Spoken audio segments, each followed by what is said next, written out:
Hey there, everybody. We're going to get started with this month's training in just a few moments. I want to give everybody just a quick minute to make sure everybody arrives. It's just now the top of the hour. So, quick housekeeping reminder that you want to make sure you have all other streaming devices turned off since this is a live broadcast. So make sure you've turned off anything else that might be streaming, like Google Drive, Spotify, Netflix, Dropbox, any of those things, so that you've got the maximum available bandwidth. If for any reason you lose the connection, log off and log back in. That should take care of it. And because we're going to have some time for Q&A, oops, clicked the wrong button there, some time for Q&A, I want to make sure everybody opens the chat roll first. So right down here at the bottom, if you're on a desktop, there's an idea bubble with 3 dots. I want you to click on that. That'll open the chat roll. If you're on mobile, it could be at the top or on the side. You may have to move around with your finger to figure out where the chat roll button is. But I want everybody to get that open first and to see that where you type a question, it's down at the bottom and it says type message here. Type your question in, hit enter or return, that throws it up in the chat roll. In order to make it so that everybody can see all of the comments and questions, which is the best learning experience, click the button right above the question box where it says all panelists by default. Kathy's already done it. She's got hers done right. Click it so that it's set to all panelists and attendees. Go ahead and make that switch now. And that way everybody can see all of the questions. So if you're on live now, and I know a bunch of y'all are, go ahead and change that button to all panelists and attendees. So if you see a comment that you made in the chat roll and it has only all panelists next to it, you need to switch that button still. So go ahead and switch the button to all panelists and attendees so that everybody can see all of the questions. And it's good to see y'all, Beverly and Sarah and Jane and Kathy. Awesome. So if you've got a question, type it into the chat roll and we will go from there. So I'll stop along the way if people have questions that are immediate needs, like for whatever point it is that I'm making, but otherwise, I'm going to leave some time at the end for everybody to ask more questions. So, hey, Sharon and Virginia. Awesome. So let me share my screen here because I've got some simple slides for us to mainly keep me on track because I can go down rabbit holes. So our topic this month is one that a lot of people have really strong feelings about, and I certainly have had my own strong feelings at one time or another, and my feelings about it have changed over time. So I want to share with y'all why those feelings have changed and what I think you can do to make working with art commissions more of a pleasure, and talk about why you need to bring that into your realm of possibilities, and specifically 5 key steps that you can take to make art commissions more of a pleasure and a success. Because if you're not enjoying doing it, if it's not satisfying the needs that you have or the needs that your client have, then it's not going to be a successful experience for you. And instead, it'll be one of those dreadful commissions where you want to tear your hair out. So we're going to talk first. Let me get right over here to the correct spot. We're going to talk first about how working on commission is radically different. Let me see if I can close this. Working on commission is radically different than working solo in your studio. And I think one of the main things that leads to the whole thing going sideways for a lot of people is that they think they're going to be able to approach taking a painting commission or taking any kind of art commission in the same way that they would start a painting in the studio that is coming from their own drives and needs. And that's just not how it's going to work. It's not ever how it's going to work when you're doing a commission. A commission involves two people, at least two, the artist and the person asking for the commission. So there's a relationship that has to develop there. It's always going to be involving two people. It's a give and take. Anytime you have two people in a relationship, it requires a give and a take. When you're working on a painting in the studio that you have come up with the idea for all by yourself, even if it's for a gallery exhibition, you're your own client at that point. The person you have to satisfy is you. You're working solo there. So it's the difference between being a duo or being a solo. And they are radically different. So I want you to remember that the very moment that you take a commission, you are working in a partnership with somebody else. And that you can either make that relationship successful, or it can be a drain on you creatively and artistically. But it's a very, very different process. So any of y'all that are on here live, former graphic designers, current graphic designers, anybody at all, ever done graphic design or illustration? Kathy says me. Yeah, awesome. So I've been both an illustrator, a web designer, graphic designer throughout my career. Sharon's been one too. Awesome. It's much more similar to what happens as a freelance illustrator or a designer. Freelance illustrators and designers usually have no problem with the commission process because they're used to working in partnership with a client. And so they're actually ahead of the game.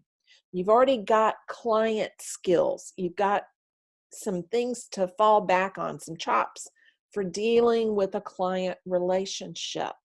And for a lot of artists who've never worked in that kind of relationship before, dealing with that duality is really difficult, but it doesn't have to be.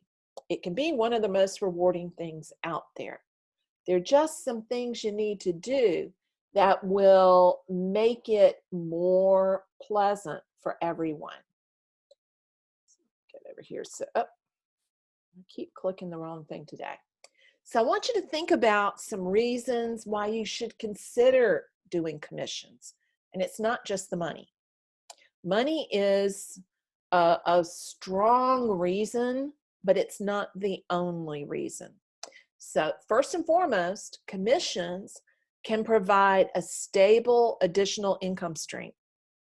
So if you begin incorporating a commission income stream into what you're doing, you can plan those out in advance to the degree that you have regular income coming in.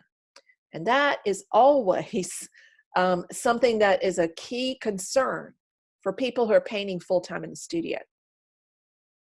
So having that regular, reliable income can be a game changer for artists. Bringing in a higher price point for the same size work can be a game changer. Because yes, you have to charge more for commissions. They are more work. They require more work. So the same 9x12 that you paint in your studio solo should cost less money than the commissioned 9x12 because there's additional work involved.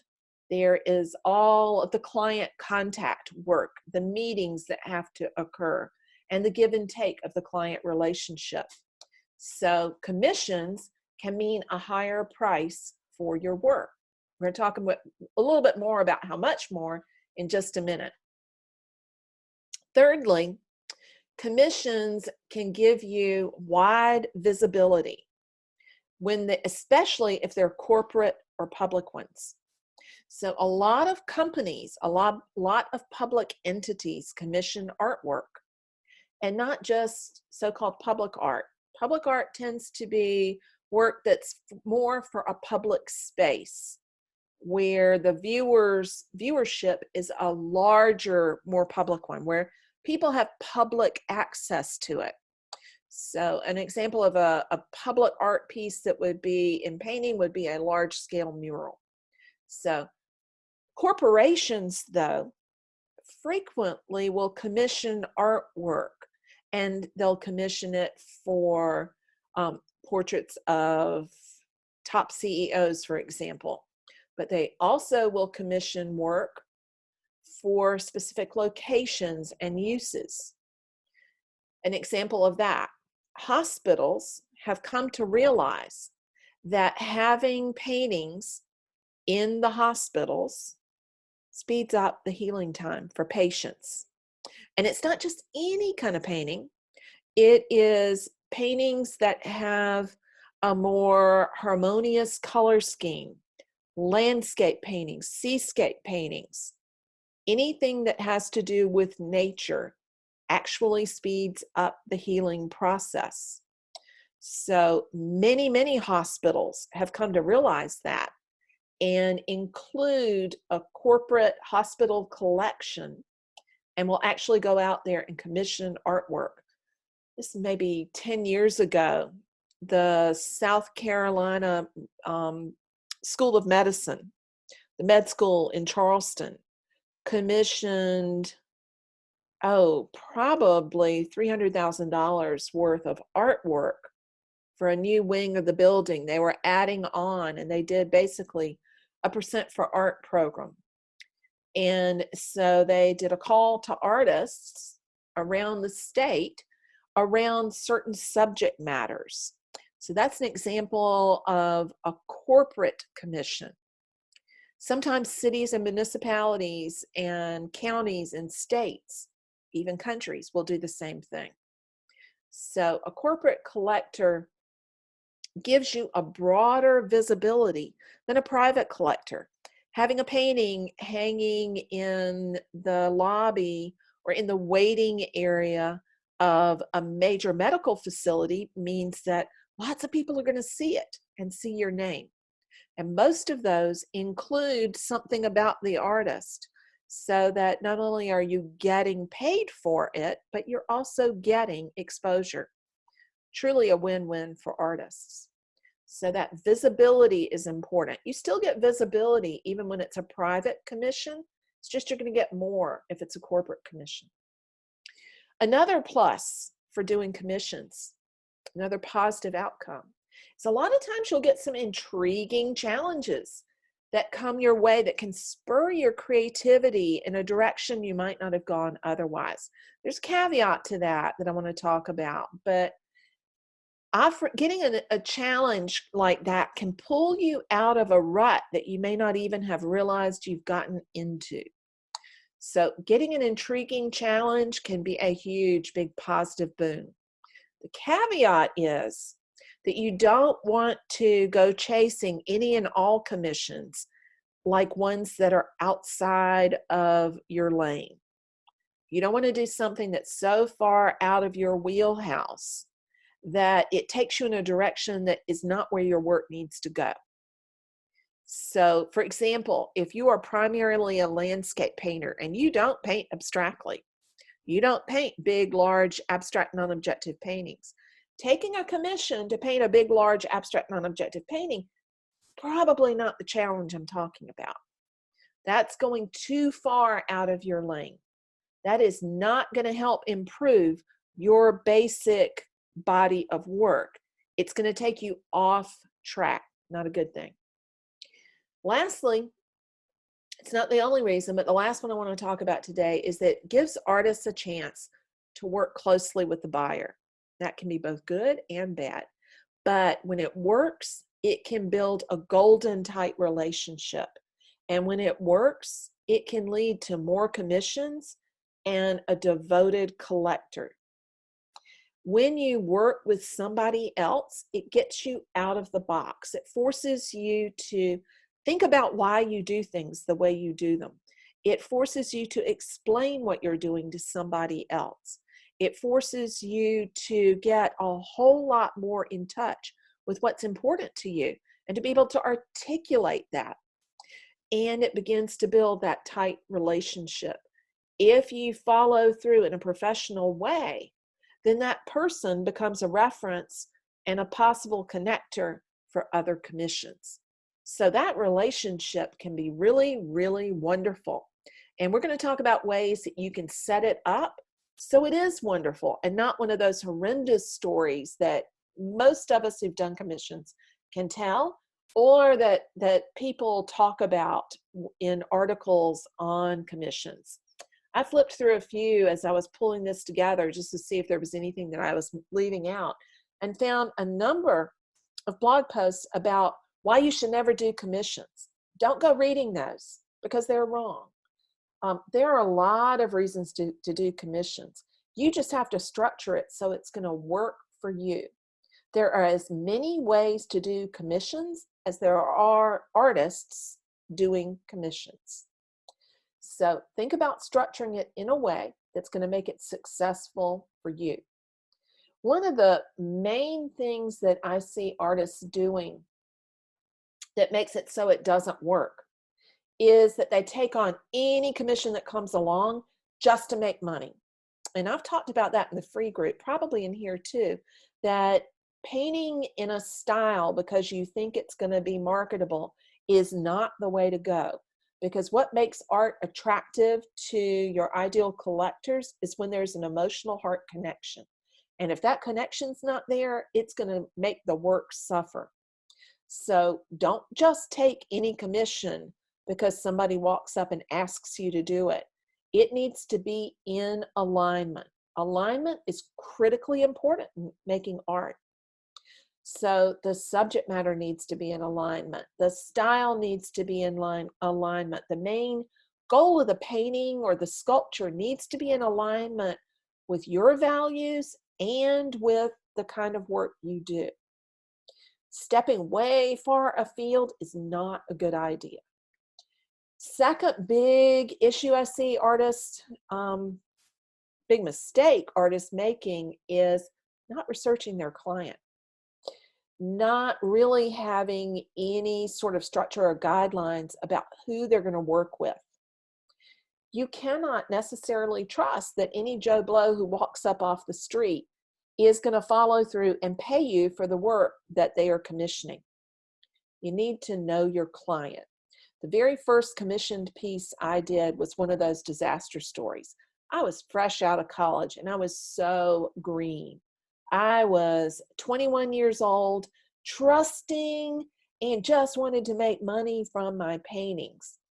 The commission was to make a painting of a shorebird on the beach I think it was in watercolor. All of those things were things I was interested in, things I could do. So it was in alignment, but I don't even remember how this guy got in contact with me, but I really didn't know him, didn't know what kind of business person he was. And as so often happens, he got the painting, I did not get the money. And that is not an unusual situation. You need to know your client. One way to do that is to use an application process. And if it's not somebody who's a regular on your email list, if it's not somebody who's a current collector, then I would have an application process in place for a couple of different reasons. We're going to talk about that more in those steps because that's one of the things I advocate. But having that in place will take care of that problem right away. And you won't have the guys who go off with the painting of the sandpiper and never pay you for said painting of sandpiper. I had that happen a couple of times. I could be really naive when I was young. I'm a little bit more cynical now. I'm not really cynical, but just not nearly so green around the gills or green around the ears. I'm not as gullible as I once was. I don't want y'all to be gullible either. Know your client.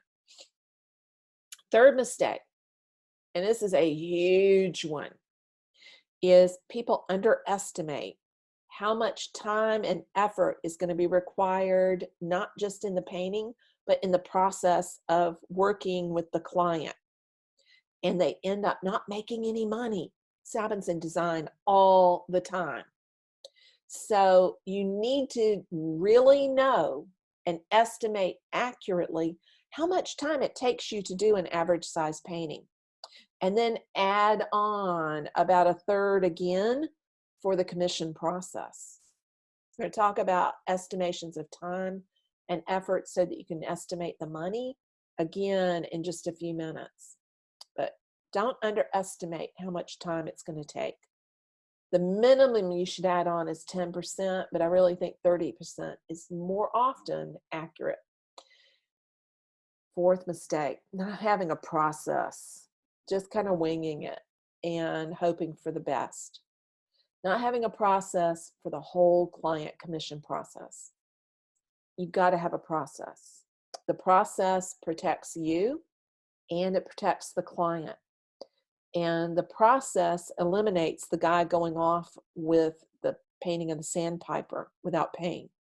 Having a process means that the client's comfortable, because an artist with a process alleviates one of their major fears, which is that we're going to be flakes, because that's the stereotype.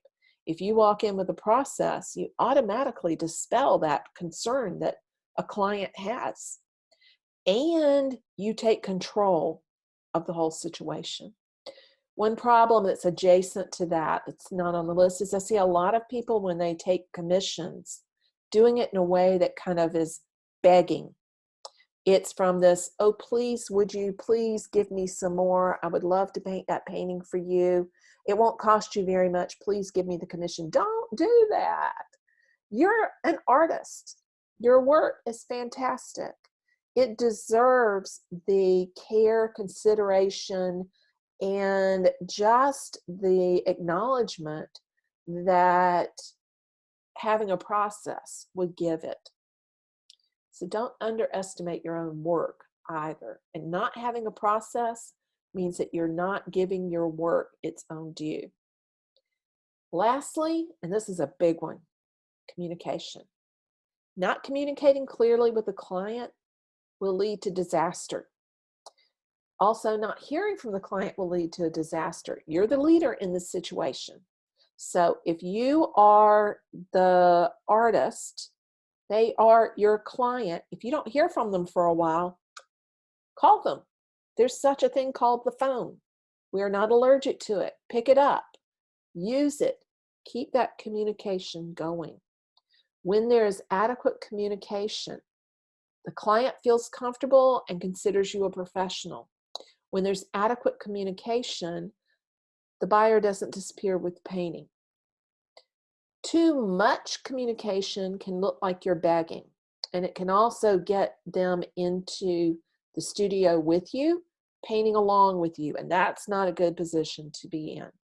So you want to keep it balanced where you're giving and getting feedback, but you're not inviting them in there to hold the brush along with you. They need to treat you as a professional and to trust that you know what you're doing. They're going to trust that as long as you act like you know what you're doing and act like you're a professional. And you can do it. You absolutely can do it, especially if you have a process. So let's talk about what those 5 steps are, because I want to make sure I leave time for questions. So number 1, research your client and ask them questions. So if they're not somebody that you've already done business with, if they're not a regular collector, somebody you know, then you need to ask them some questions. They need to go through basically an application process. And the kind of questions that you want to ask have to do with their experience in doing similar processes. So the number 1 question I would ask is, have you commissioned an artwork before? If so, how many pieces? You want to know if they've ever gone through this process before. If the answer is no, then you need to explain your process right then and there. So if they've never commissioned a piece, then you want to find out what they want and make sure that you can give it to them. Make sure there's a match there. Don't try to force it, because that leads to disaster and general unhappiness. But make sure there's alignment and a match between what you do, what you have the skills to do, what you love to do. Don't do it if it's not something you don't love doing, and what they want. So the more questions you ask, the clearer idea you will get. Next question you want to ask is, what do you want to see in this artwork? How do you want to feel when you look at this artwork? You want to look for broad general answers, the type of answers that give you some leeway. Be careful about somebody who nails it down too tightly to the point where there's no room for you to make some creative judgment calls along the way. You want signs that they appreciate that you're a professional, that you're an artist. So ask some broad leading general questions there about what they want it to say, what they want to feel when they look at it. Then here's a question that a lot of people leave off that can really, really be helpful. It can alleviate a lot of concerns up front. Ask them if there's anything that they don't like about your work or that they don't want to see in the artwork that you create. You want to pick out the things that they hate before they appear in your painting. It'll save you a lot of grief and heartache down the road if you know up front that they don't like the color cobalt blue, for example, if that's something you use in your paintings. So asking what they really hate, what they dislike, what they're averse to can really be helpful down the road. Be sure to ask whether they have any other questions or requests. Give them an open-ended space to ask any concern that they have in the back of their mind. Get it out now. Remember, open communication really helps. And then here's one that can be a real kicker. Who is going to be involved in the approval process for this artwork?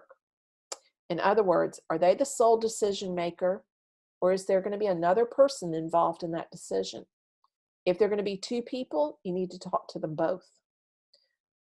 Highly recommend this because I had this happen not too long ago, where the person that I was in communication with had one idea and the other person had a different idea, and I should have had conversations with them both. So a lot of these suggestions come from my own mistakes and segues left in the processes I've gone through it myself. So make sure that you know who else is involved in that process and make sure you ask them the exact same questions. It's not that you don't want to have two other people involved in there, but you need to know if they are.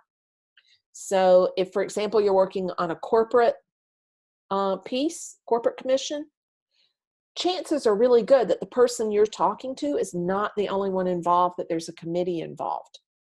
And you need to schedule an appointment to talk to that committee because the committee is going to be making the final decision. And you want to get in alignment with their needs and wants and desires from the get-go, not after the fact.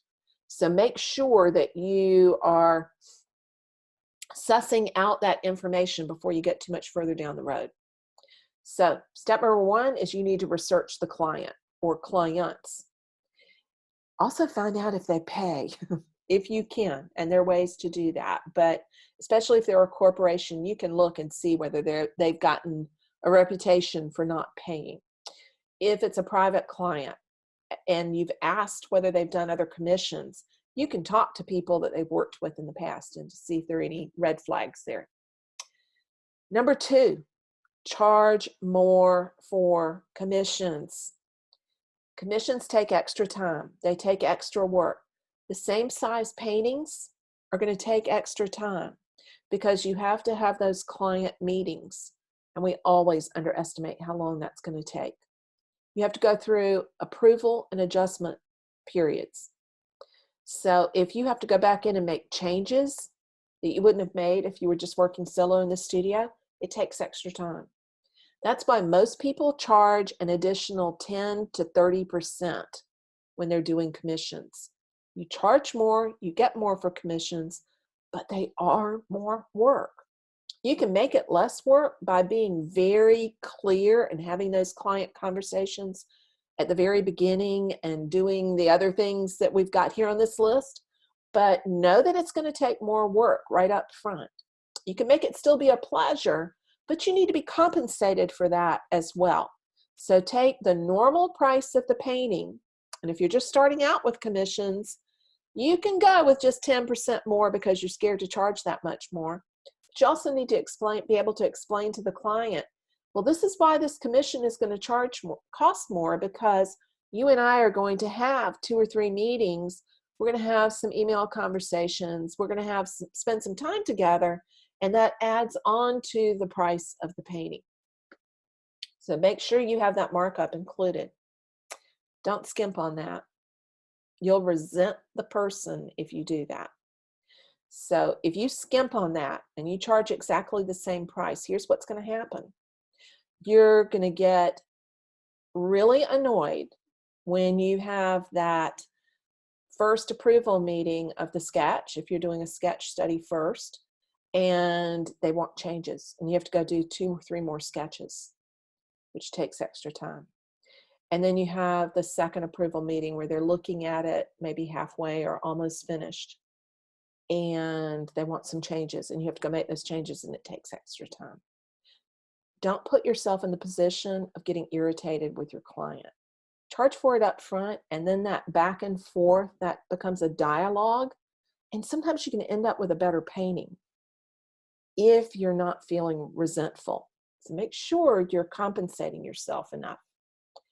Third, have a clearly outlined process. So here's what I usually do. I build in steps and stages, and most people who successfully work on commission do this. So you have a sketch stage, whether it's a sketch in pencil, thumbnail studies, or more finished pencil studies, or oil or acrylic studies if you're working that way. Or if you're a sculptor, you're producing maquettes, but you do a study so that they get a couple of options. People work better if they have some choices. Don't go in with just one option. Have 3 variations. This is the same exact formula I used as a graphic designer and web designer for years. Don't try to game the system. Don't have one that's not as good in your mind as the others so that you'll force them to pick the one you want to do. They need to all 3 be equally good. Here's why that doesn't work. That other system doesn't work. If you try to game the system and you've got 2 that are not as good as the one you really want to do, every single time that you do that, the client will pick the one you don't want them to pick, and you'll end up having to do something that you don't think is really as good. Again, it'll lead to frustration. So have 3 options, because that's a true option. Just 2 is not enough. 3 sketches, whether they're pencil or paint or maquette, but 3 options for them to choose from. And they may combine those options, but they have to approve one of those. You may have to go back to the drawing board and adjust, but they have to approve one of those. So I've got 2 approvals in there, sketch approval or study approval. They have to sign off on it so that you've got the signature on there. And I ask people to make a deposit at the beginning of the process. Some people do a third, they do 30%. Some people do 50%, whatever you're comfortable with. But having a deposit keeps people honest, and it keeps them serious. If they're not willing to make a deposit for the work you're going to do up front, step away, because they are not ready for the commission process. So if you ask for a 20 to 30% deposit, and it's due at the beginning, and another part is due at the approval of the sketch, then another part's due at the approval of the painting as it's about halfway through, and then the final approval is the last payment. So you can break it up any way you want to, but break it up. Get a payment up front. That is the money in case somebody kills the project anywhere along the way. That way, you're not going to be left with a painting that you can't sell. So make sure you have a deposit and a payment structure in there so that every time they approve, they're making another payment. Every time they approve, they're making another payment. That way you won't get stiffed and you won't end up with no payment and sandpiper painting going off with weird, creepy guy. So keep that part in mind. Have that payment, that process outlined very clearly, and make it an agreement that's written and a contract. Now I've got a contract template that I'm going to upload for y'all with the replay recording. It's very, very basic. So you need to adjust it to fit your own process, and know that I am not a lawyer, so it is not airtight, and don't take it as if a lawyer drafted it. I have written contracts many, many times in my role as a public art administrator, but that doesn't mean that we haven't had some crazy things happen. I can't think of all the loopholes, and I am not an attorney, but it is a basic beginning template for a commission. Always have a written agreement. Do not go with a handshake or an oral agreement. That does not hold up in court. And there are those rare occasions where you do have to take somebody to small claims court, or at least be able to hold that over someone's head. Hopefully you'll never have to do that, but you won't be able to do that if you don't have a written agreement.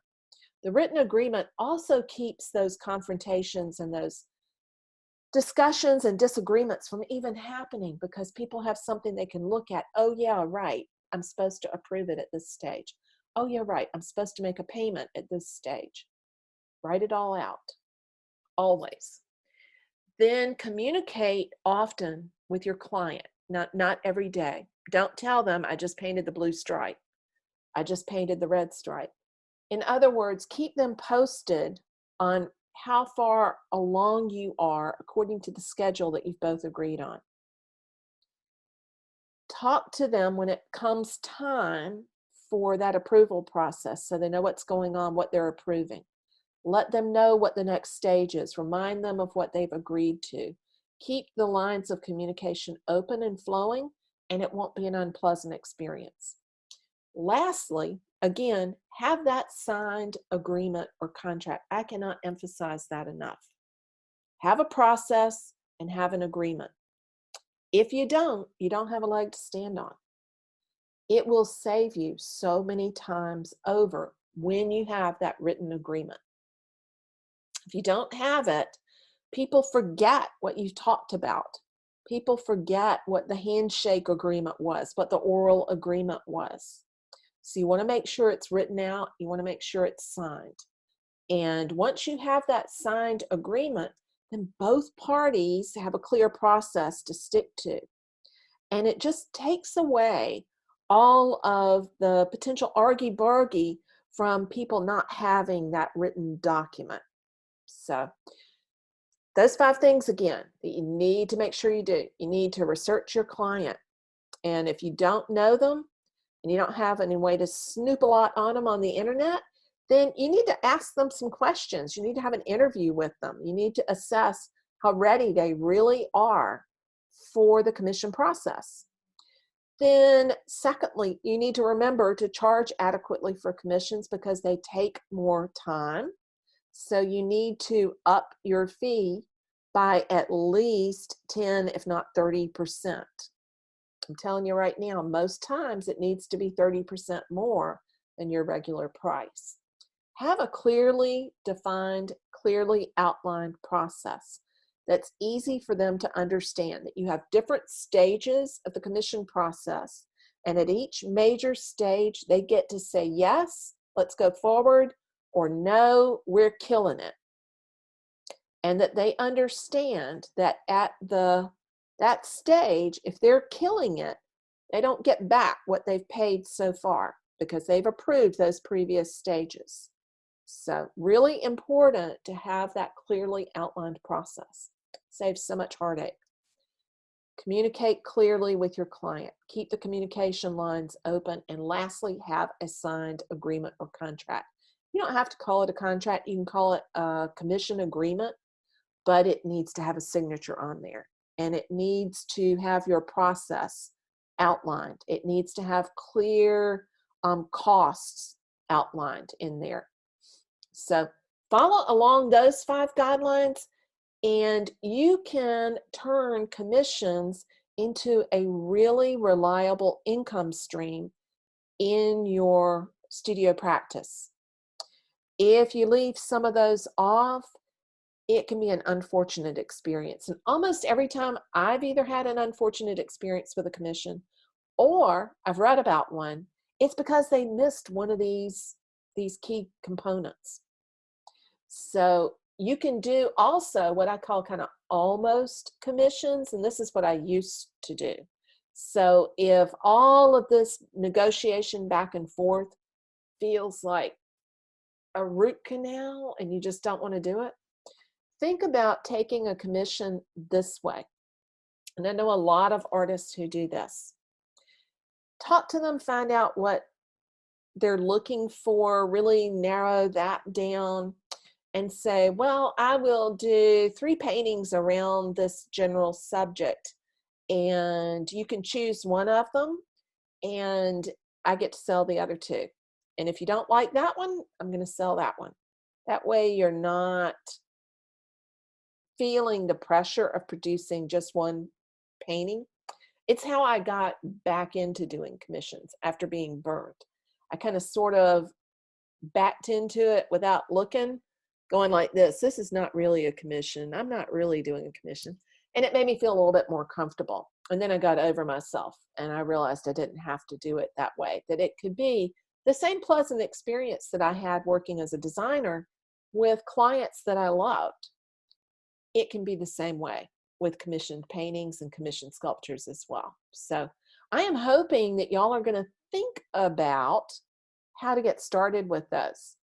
One of the best ways to get started with commissions is just to tell people that you are considering taking commissions, or that you're taking applications for commissions, to announce it on Instagram or Facebook or on your email list. You got to let people know, and then actually ask them to apply. Because again, then you are in control of the whole process, and you can filter out the people who are just not really a good fit for what you want to do. So I want to make sure we have time here for questions, and we've only got probably about 10, well, we've got about 10, 15 minutes left. So let me back up to the top here and grab any questions that came in. Sarah says, yeah, client relationships and Sarah has an interior design business. It's exactly like that.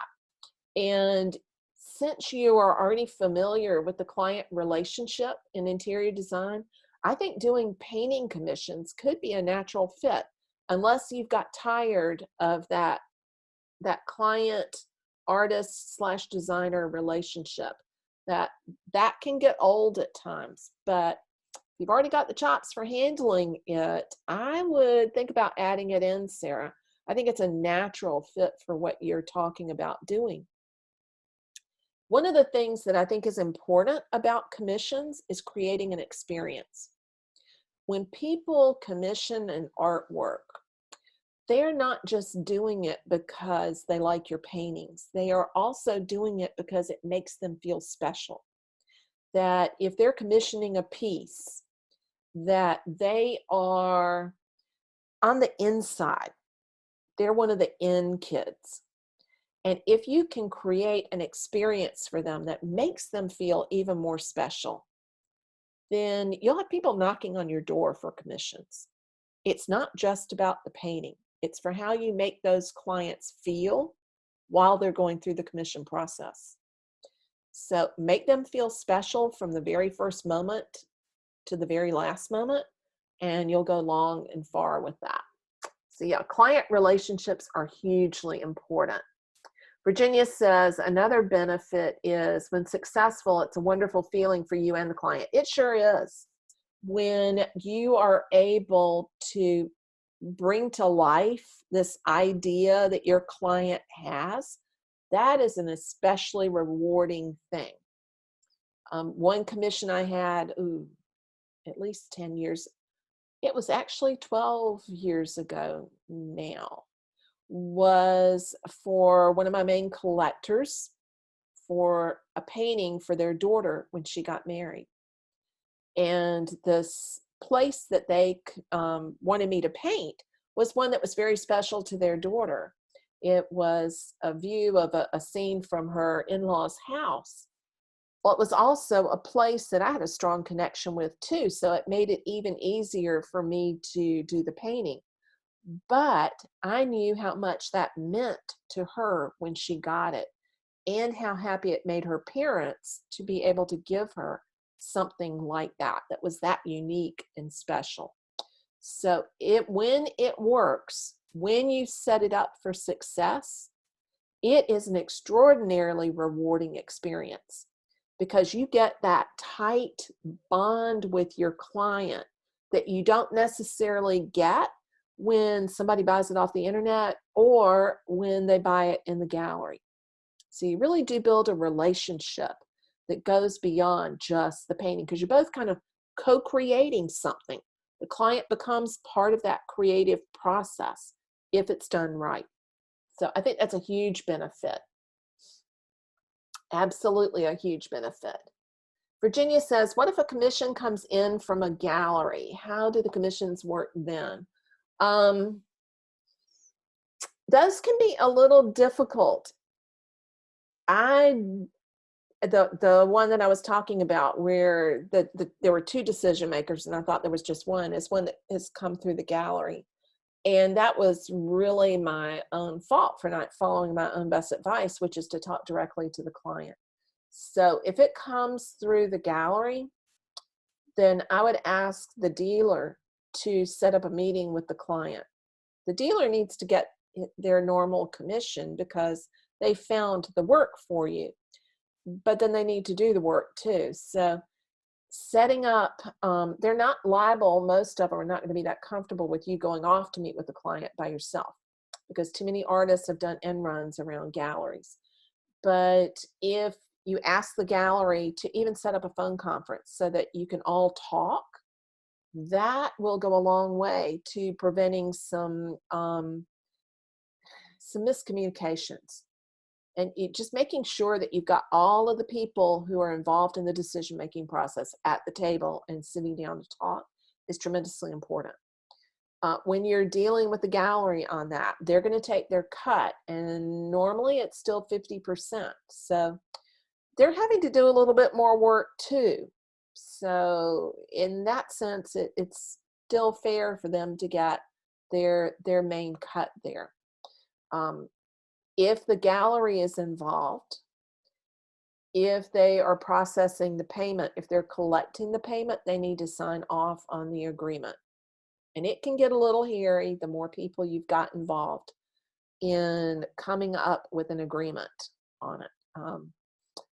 But it's worth hashing that out in great clarity at the beginning rather than later. So it can absolutely work. And many good galleries are open to doing that kind of work. You're just going to have to be really clear in the communication there. Sarah says, my clients always forget what was in the contract, especially when it comes, mine always when it came time to when the payment was due. Yeah, people forget. That's why you've got to have a contract, because if you just have a verbal agreement, people, it's not malicious. People just don't remember. They're excited about what they're getting ready to do. And you need to have a copy. They need to get a copy. You need to have a copy. And everybody needs to refer back to it often, so that, especially when you have those approval checkpoints, it's a good idea just to go through where you're supposed to be and what the next steps are, so that everybody stays on the same page. I found that keeps misunderstandings from happening. And I have been on the other end working with artists as clients. And when it's gone south has been when there was not clear communication on both people's parts. So you've got to keep those lines open and keep reiterating where you are at each stage of the journey there. Yeah, and as Sarah says, always include all of the decision makers. So don't just deal with the husband and don't just deal with the wife. If it's a married couple, or if they're partners, then you need both partners in the room talking the talk. Because if you don't, that's going to be the person who says, the colors are just too bright for me. And the other person's been saying they're great. So you got to have everybody at the table to talk about that. And all decision makers need to sign off on it. Because if they don't all sign off on it, you're going to be back at that point where somebody's going to dig their heels in and say, well, I didn't know. Nobody consulted me. Anne says, I've done several commissions and I was thinking I didn't want to do anymore, and you've changed my mind. Good.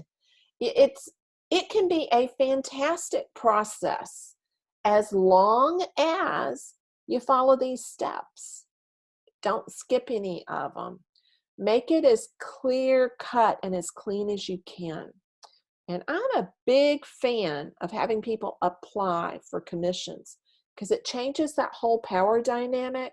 And all too often I see artists kind of begging for commissions and then twisting and turning in the wind into a pretzel trying to accommodate people that are demanding things that are not possible. So if you've done all of this and you've interviewed your client and you've outlined your costs and your process and you've got a written agreement and you're communicating all down the line, it should go just fine. Doesn't mean there won't ever be any bumps in the road, but having that process takes care of most of those bumps. So add it in. Kathy says, I find commissions are relative to the client. Absolutely. And this is where you can fire clients and you cannot take them on. You are not obligated to work with every client that comes through your door because it's not always a good match. So Kathy says, if the client is a difficult person in general, the process may be difficult. And if they're easygoing, it'll probably go smoother. It also can go south if they're too easygoing and they're not telling you what they really think. But yeah, you've got to know the client. So have a list of questions that really help you profile the client, whether or not this is a person you want to work with. There are definitely some people who are wonderful people that you don't want to work with. I've worked with some clients that I love dearly as people, known them a long time. But in this particular relationship, they were hell on wheels, and I'll never work with them in that relationship again. I still love them as people, but they won't be clients again because they're not nice people when they're clients. They try to hold the paintbrush and they're too controlling. So having those questions and really listening to the subtext will help you head that off before you get to the point where, you're going, shoot me now. I don't want to deal with this person anymore. You can still end up with that sometimes, but you can usually stop that before you get to that point. Kathy says, I've turned away a commission as the client kept asking for changes and asking for things I knew I couldn't do to please her. Absolutely. I've fired clients before and just said, I'm sorry, I just don't think this is going to be a successful relationship. I think we need to stop now. And that's one reason to have people make a deposit up front so that you are paid for the work that you've done up until that point. And for example, if you get to the sketch stage and they approve one of the sketches and you get to the first approval process, and I like to do that when it's not in the messy middle of the painting, but where it's pretty much done and I can tweak or make changes. So I have a second approval stage.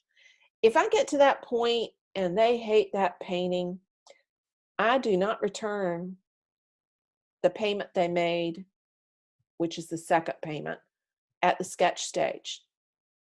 I might even let them keep the sketch. I frequently do. But they're not going to get by without paying anything. And I'll take that painting that they didn't like and I'll go turn it into one I love and sell to somebody else. They still walk away with something, but they don't get the final painting and they're not paying the final price.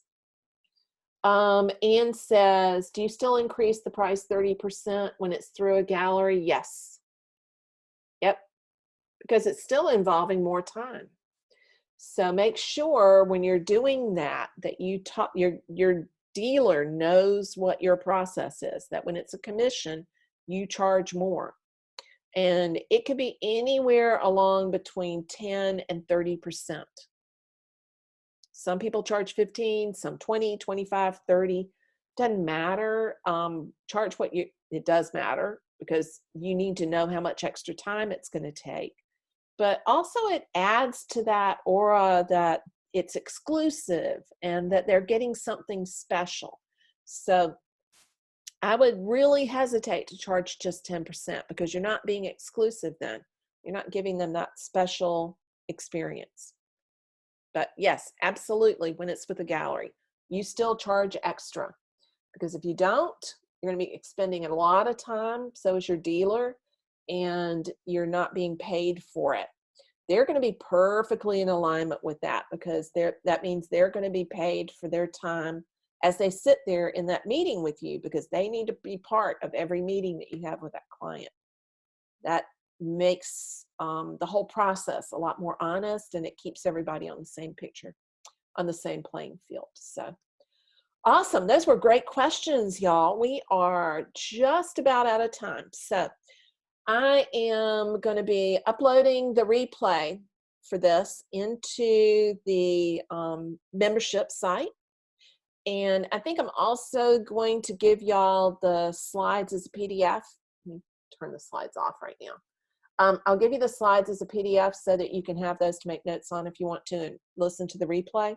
And also the simple contract template. Remember, again, I'm not a lawyer, and you need to revise it as necessary and make it a little bit more complex to cover different contingencies. It's just a basic agreement.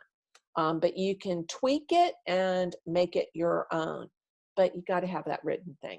So I hope that all of y'all are going to think about this as an additional income stream to work with and take a chance because it can be super rewarding, a lot of fun, and a great income stream. Happy painting, everybody. I'll talk to you soon. Take care. Bye-bye for now.